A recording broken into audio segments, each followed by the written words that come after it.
sudah menerapkan. Bapak Ibu yang kami hormati, di sini ada 5 modul Bapak Ibu, 5 modul. Kemarin itu kami pelatihan selama 5 hari, 5 modul. Jadi satu harinya satu modul langsung presentasi. Jadi mohon maaf apabila nanti dalam penyampaian nanti ada yang kurang atau kurang berkenan. Oke, langsung saja untuk yang modul pertama ini adalah pengantar coding dan kecerdasan artifisial. Mungkin Bapak Ibu ada yang baru mendengar ya apa itu coding, apa itu kecerdasan artifisial. Bapak Ibu ada yang pernah mendengar coding? Pernah ya? Kecerdasan artifisial atau AI yang saat ini sudah sangat menjamur di kalangan anak-anak kita ya. Ya, betul sekali Pak. Oke, modul satu ini adalah pengantar coding dan kecerdasan artifisial. Ini saya tidak akan berlama-lama, nanti saya hanya satu materi saja yang esensial. Di modul 1 ini saya lanjut untuk ke modul 2. Di modul 2 ini nanti ada pengoperasian, pengaplikasian, dan kolaborasi perangkat kecerdasan artifisial.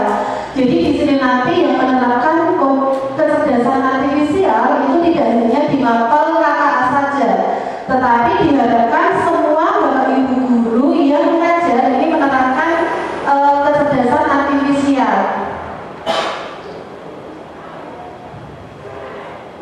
Oke, contoh di sini di modul 2 ini kemarin ada tugas itu mengaplikasi 3 jenis perangkat KKA untuk menyelesaikan tugas sederhana. Jadi modelnya seperti ini. Misalkan ada siswa kita yang kita beri tugas, misalkan di pelajaran bahasa Indonesia ini ada apa itu namanya untuk menyuntik paragraf. Nah, untuk menyuntik paragraf di sini kita menggunakan 3 kecerdasan artifisial. Yang pertama adalah Quillbot. Ada yang pernah mendengar atau menggunakan Quillbot Bapak Ibu? Belum ya? Oke. Quillbot nanti bisa membuka halaman quillbot.com, kemudian kita pilih grammar checker, masukkan paragrafnya apa, kemudian nanti akan tampil editornya seperti di depan. Nah, kemudian di jendela sebelah kanan itu nanti terdapat tombol accept untuk menyetujui teks yang disarankan dan untuk mengabaikan klik ignore kalau untuk mengabaikan. Kemudian nanti hasilnya misalnya penyempurnaan grammar ya. Misalkan kita sudah mempunyai satu paragraf, kemudian grammarnya yang benar seperti apa, itu nanti bisa menggunakan Quillbot. Kemudian yang selanjutnya ada menggunakan Hemingway Editor. Bapak Ibu ada yang pernah menggunakan atau teman-teman dari DPR? Belum ya? Nanti bisa dicoba ya menggunakan Hemingway Editor. Secara konsep ini nanti sama dengan Quillbot tadi. Kemudian yang ketiga ini adalah hanya 2 saja ya. Berarti pernah 1 kemarin, mohon maaf. Oke, lanjut. Saya lanjutkan di modul yang ketiga.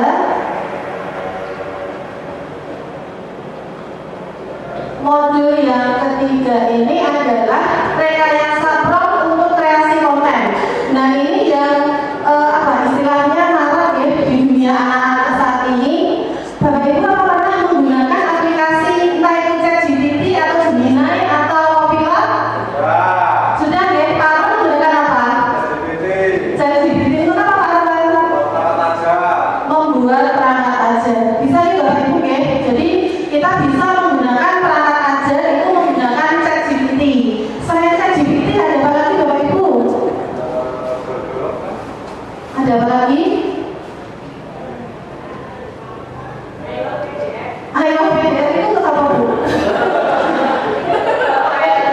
Oh, itu ada mengubah file konversi ya, maaf, konversi dari Word ke PDF menggunakan PDF itu kan konversi ya. Tetapi untuk AI-nya salah satunya tadi kan adalah Pak Ahmad adalah ChatGPT ya.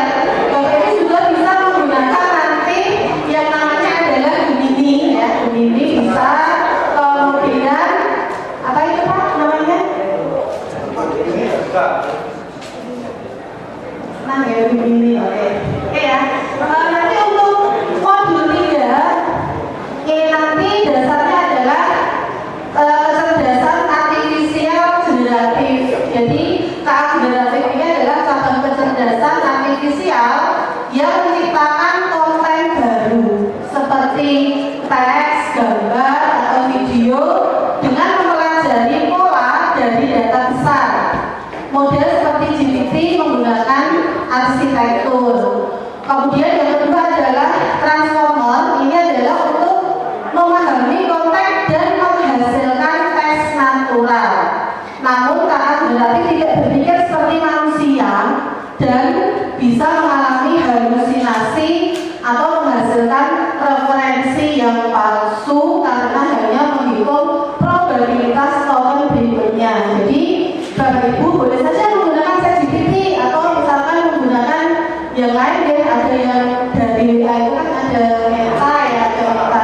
Tetapi jangan istilahnya jangan dipercaya 100%. Ya, ATM ya, amati, tiru, dan modifikasi. Jangan ATP, amati, tiru, plug, ketik plug. Nah itu jangan ya, nanti bisa diedit. Oke, untuk rekayasa prompt.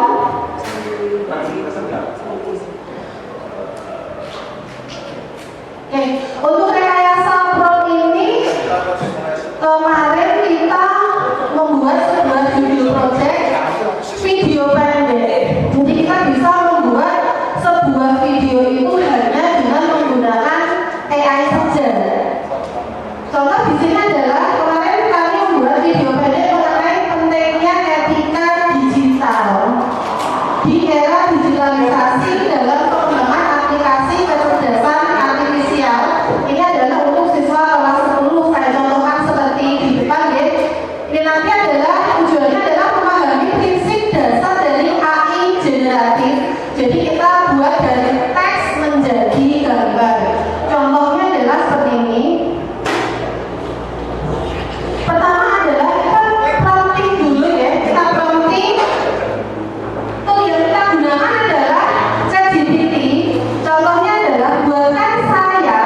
Ini saya contohnya membuat video ya. Membuat video judulnya tadi adalah atas tadi ya. Buatkan saya ide cerita tentang pentingnya etika digital di era digitalisasi berdurasi 1 menit untuk siswa SMK.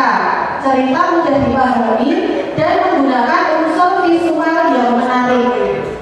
Kemudian teknik saya adalah zero shoot. Artinya adalah memberi perintah langsung tanpa kita beri contoh. Teknik yang saya gunakan. Kemudian tool yang saya gunakan ini baru ChatGPT. Jadi nanti kita modifikasi. Yang pertama kita gunakan ChatGPT untuk membuat ide cerita. Setelah saya buat prompting, hasilnya nanti seperti berikut: scene 1, scene 2, scene 3, dan seterusnya. Kemudian kita akan mendesain karakter utama. Karakternya mau seperti apa? Saya buatkan prompting lagi. Gambarkan karakter utama untuk video pendek bertema pentingnya etika digital bla. Terus karakter ini siswa SMK berjilbab yang cerewet dan aktif di medsos serta mempunyai sifatnya apa? Misalkan sifatnya suka gibah dan lain sebagainya, nanti bisa disertakan ya Bapak Ibu. Kemudian tekniknya adalah view shot. Nah ini perbedaan antara view shot dan atas tadi apa ya? View shot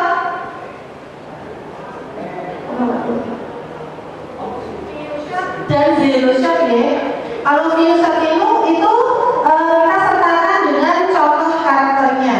Setelah saya buatkan prompt, nanti hasilnya seperti ini ya, menghasilkan gambar seperti tersebut.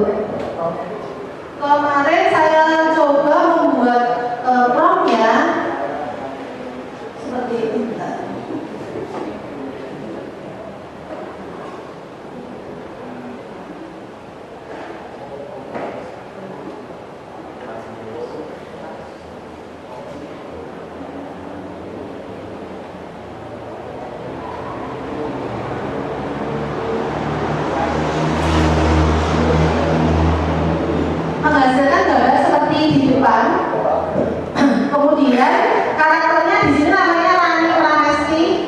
digunakan adalah ChatGPT seperti ini. Kemudian yang selanjutnya adalah kita akan buat latar.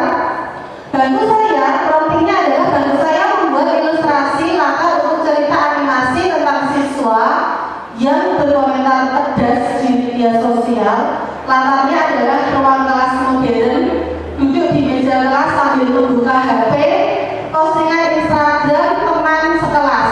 Tekniknya saya menggunakan zero shot, jadi saya tidak membuatkan contoh untuk karakternya.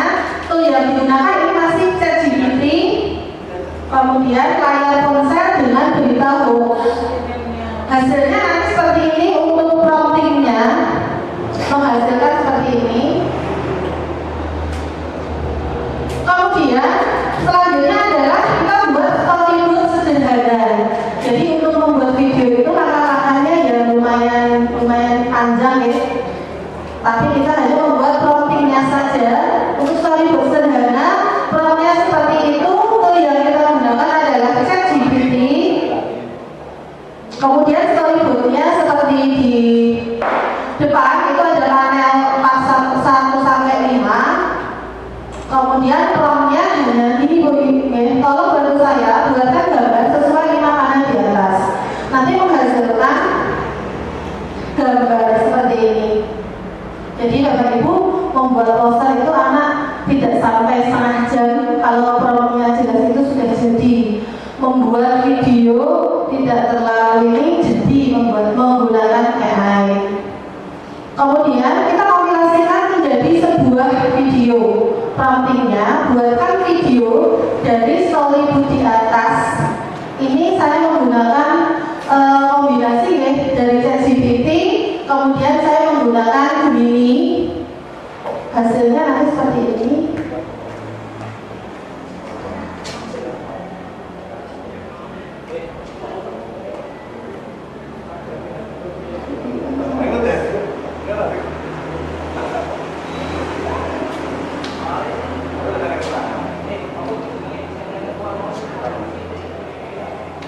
Ini saya hanya menggunakan Gemini ya Bapak Ibu.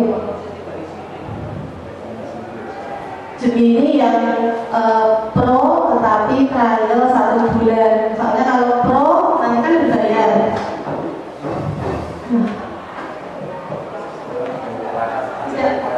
Suaranya juga ada di sini nanti.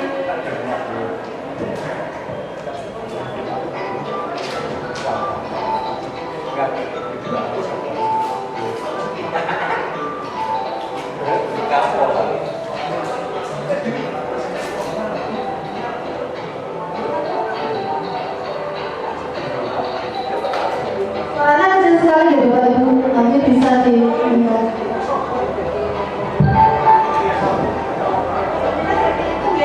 Ini hanya video singkat sekitar berapa detik. Bisa itu saja.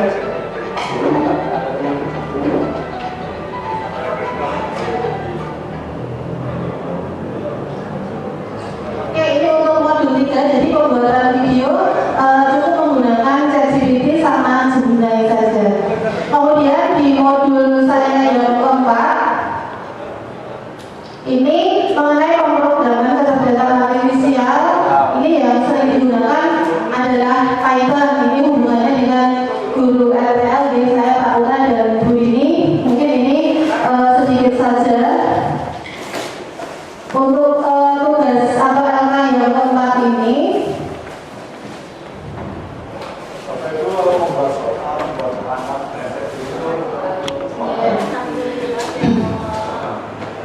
kemudian ini untuk yang modul 4 perlu saya jelaskan pembuatan ini ya.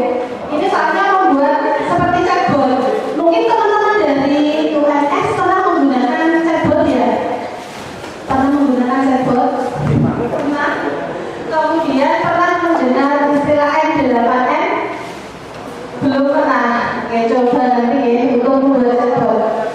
Di sini untuk yang AI ini hanya AI sederhana sekali, yaitu membuat machine learning sederhana menggunakan toolnya hanya Ocean Studio AI. Jadi di sini hanya memperlihatkan apakah ini ikan.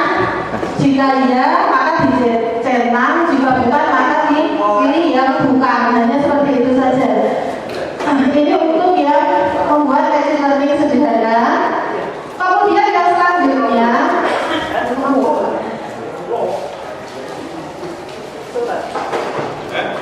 Ada mati, Bapak Ibu bisa makan ada bawang sambil makan, biar tidak terlalu tegang. Minum makan monggo.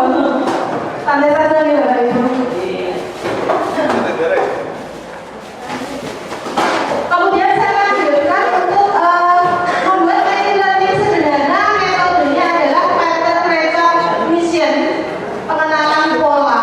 Jadi nanti Bapak Ibu bisa membuat pola untuk mengenali sebuah benda. Misalkan saya buka dulu untuk teachable machine-nya di google.com. Ini saya buka. Cuma saya putar-putar gini saja, mungkin lebih praktiknya nanti bisa tersendiri ya. Saya putar-putar saja nanti menghasilkan gambar. Terus nanti di situ ada hasil klasifikasinya. Apakah ini polanya seperti apa begitu. Kemudian untuk yang terakhir, modul 5 terakhir, saya hanya sebentar.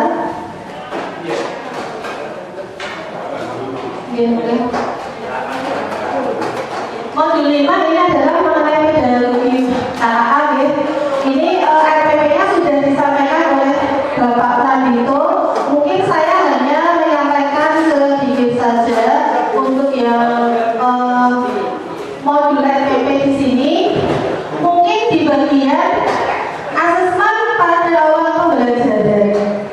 Mungkin Bapak Ibu sebelum pembelajaran dilakukan, Bapak Ibu misalkan mau ke materi baru atau bab selanjutnya, itu biasanya kan melakukan yang namanya apa Bapak Ibu?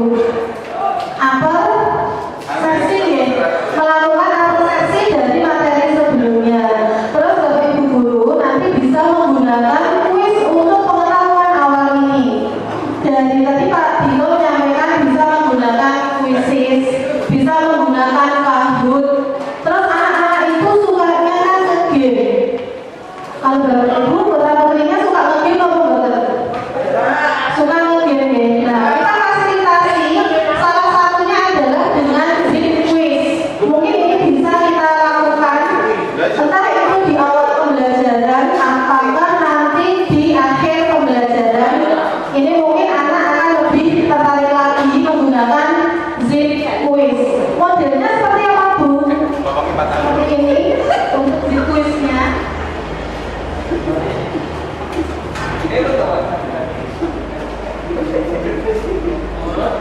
Contohnya seperti ini untuk siswa. Jadi Bapak Ibu membuat soal itu bisa menggunakan AI juga. Buatan saya 5 soal mengenai pemrograman struktur, misalkan ya, pilihan ganda atau apa monggo terserah. Itu bisa langsung, jadi anak itu bermain sambil belajar ya. Itu mungkin bisa termasuk ya menyenangkan tadi ya dunia ya. Jadi membuka kuis, memainkan, dan dia juga berpikir. Contoh seperti ini. Nah, nanti dia kalau menentuh, nah seperti ini soal matematika. Ini baru saya buat barusan ya. Ini untuk matematika. Di sini ada question, kemudian jawabannya apa? Seperti itu. Misalkan submit. Oh ternyata salah, betul ya? Dia lagi nyari soal lagi. Ini modelnya banyak sekali. Nah Bapak Ibu nanti bisa mencoba, mungkin bisa diimplementasikan di pembelajaran Bapak Ibu semua dengan zip quiz ini. Kemudian di zip quiz ini hampir sama dengan quizzes. Jadi nanti juga ada yang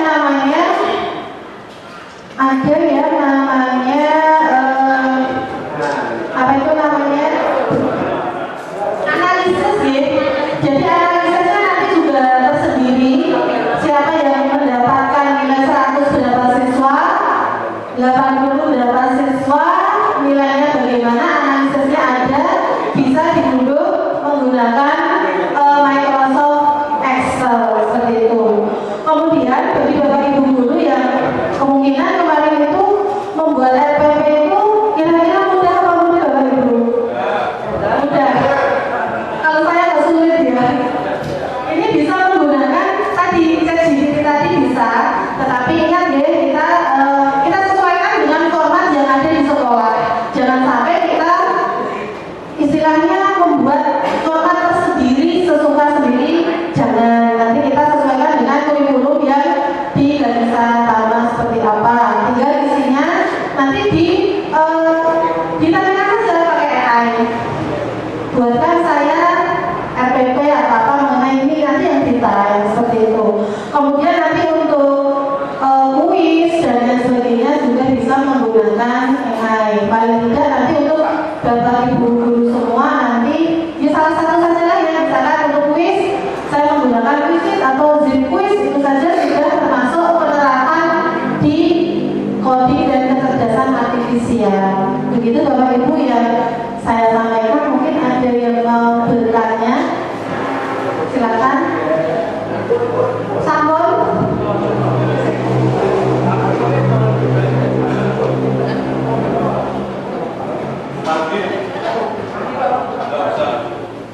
Karena dalam penggunaan media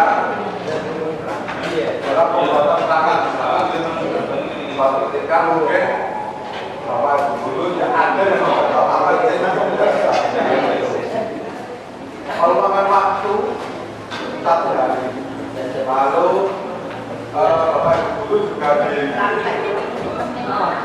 dibekali dengan aplikasi ChatGPT di laptop, karena laptop pasti langsung di Google itu langsung bisa ChatGPT gitu. Terus sekolah menyiapkan satu format baku, lalu Bapak Ibu guru mencoba untuk praktek dalam pembuatan perangkat ajar. Karena saya yakin Bapak Ibu dalam mengajar, saya yakin sudah profesional ya. Tapi pasti ada kelemahan di dalam pembuatan perangkat ajar atau perangkat. Harapan saya pada saat waktu mulai pembelajaran dimulai ataupun tahun baru, Bapak Ibu guru itu sudah siap dengan perangkat ajar, lalu sudah siap untuk mengajar, semua disiapkan dengan baik, tapi di fasilitas sekolah bareng-bareng membuat perangkat ajar praktek agar nanti bagaimana fungsinya, misalkan dari tujuannya apa dulu, mapelnya apa dulu, membuat suatu MPNP musyawarah di dalam satu sekolah, lalu membuat katakan perintah dalam membuat, karena ChatGPT itu dalam kita salah memerintah akan salah dalam pengertian. Jadi nanti harapan saya nanti teman-teman sebenarnya bisa untuk membuat ajar atau perangkat ajar dengan baik dengan memanfaatkan AI atau ChatGPT ya, ataupun mungkin dari solusi ataupun yang lain. Terima kasih. Terus. Teman-teman Pak Arwan mungkin nanti bisa disambung bunyinya ya untuk tidak lanjutnya seperti apa gitu. Mungkin tambahan lagi Bapak Ibu, mungkin ada yang lebih diharapkan ya. Selain ZipQuiz, mungkin ZipQuiz ini saya juga baru menggunakan, soalnya ini istilahnya pengalaman dari Bapak Ibu guru sekolah yang lain ini menggunakan ZipQuiz ini ternyata untuk pembelajaran di kelas ini lebih menyenangkan gitu. Kemudian satu lagi aplikasi yang mungkin Bapak Ibu perlukan ini adalah mungkin Dharma. Ada yang pernah mendengar Dharma Pak? Pernah ya? Pernah menggunakan Bu? Belum. Oke. Dharma ini ya seperti slide presentasi, tetapi nanti ini kita buatkan prompt menggunakan AI saja, itu 1 menit jadi. Misalkan buatkan saya sebuah presentasi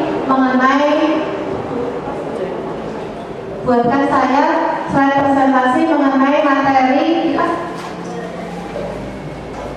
zat dan perubahannya.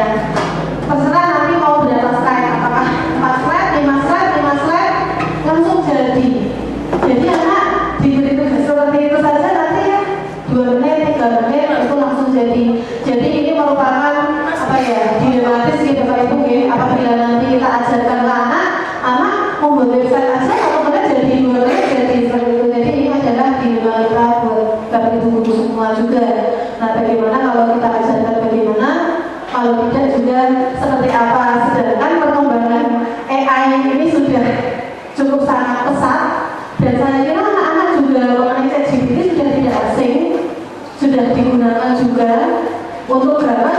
sebagian besar anak-anak itu sudah menggunakan, dan template-nya itu kan bagus-bagus ya, bagus-bagus sekali. Kemudian yang selanjutnya yang terakhir adalah menggunakan Canva AI. Mungkin Bapak Ibu sudah pernah menggunakan Canva AI. Itu bahkan di Canva AI itu nanti bisa mengenerate sebuah program untuk membuat website.